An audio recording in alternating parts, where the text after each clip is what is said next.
Hello and welcome. We're doing video 2. All right. This is your second video. We're talking about how you collect data during an experiment and then how you organize it so you can communicate it effectively to your audience. Now that can be your teacher in a lab report, your audience in a presentation, or a journal if you're going to publish it professionally. So let's talk about what I want you to understand about this. First, the reading in your textbook talks a lot about the metric system, all right? And why do we need standards when we measure things, right? In science, we want to be able to repeat experiments, all right? An experiment I do today should give me the same results that I do tomorrow, all right? And if I'm comparing the same things, as they say, apples to apples and oranges to oranges, my results should be the same. Or whether we do it here in the United States, or in Germany, or in Japan, or in South Africa.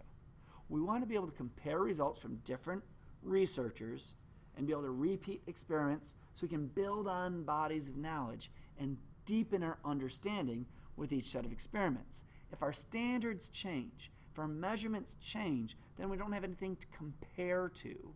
And that means our predictions will be localized. In science, we want our predictions and our results, our explanations, to be global or universal in nature. So therefore, our units need to be the same, right? What happens when they're not?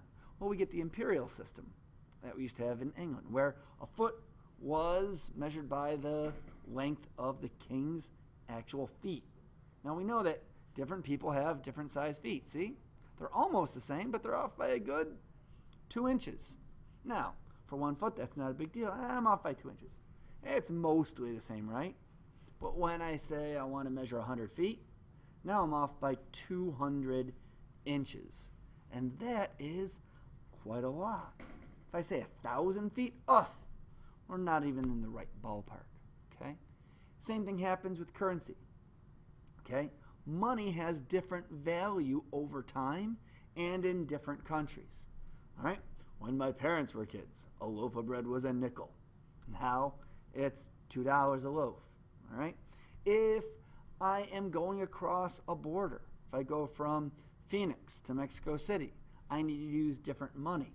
That exchange rate is different depending on the day and the strength of the economy and the trade imbalance and this and that.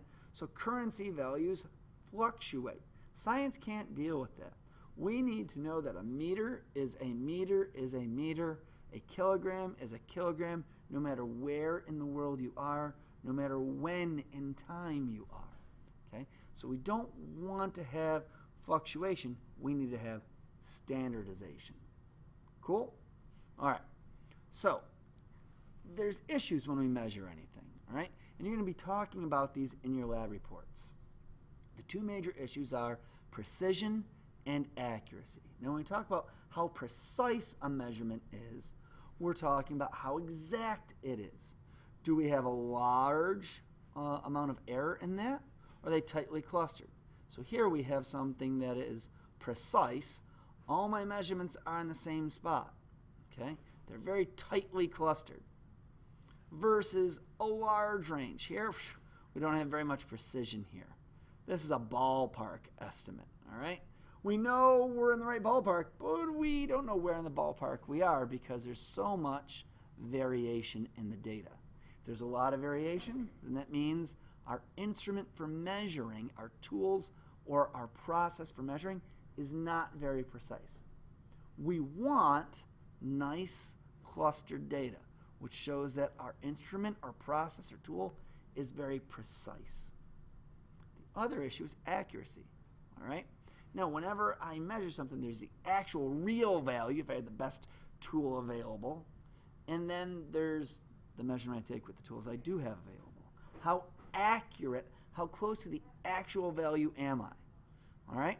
So that's when we include ranges. Well, it weighs 50 kilograms, plus or minus 3 kilograms. My scale might be off by up to 3 kilograms either way.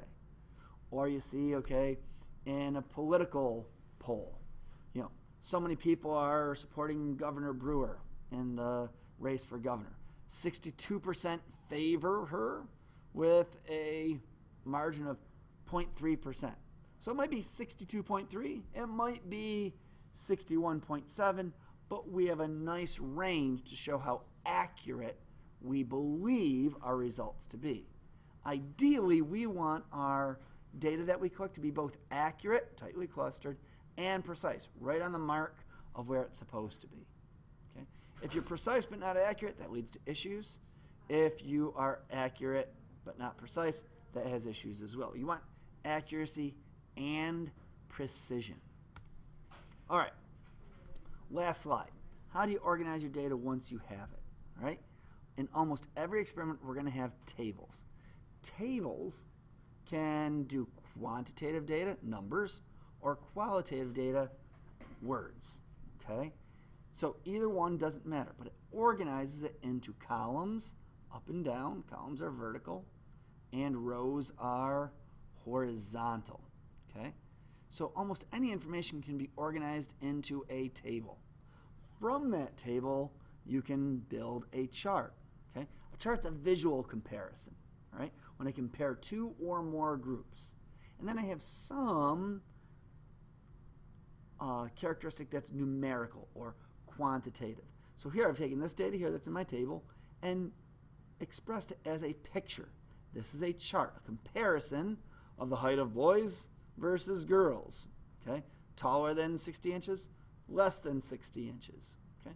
Same data, it's just a picture now. A graph, on the other hand, shows a relationship between two variables. Graphs, you have both variables which are numerical in nature. Okay?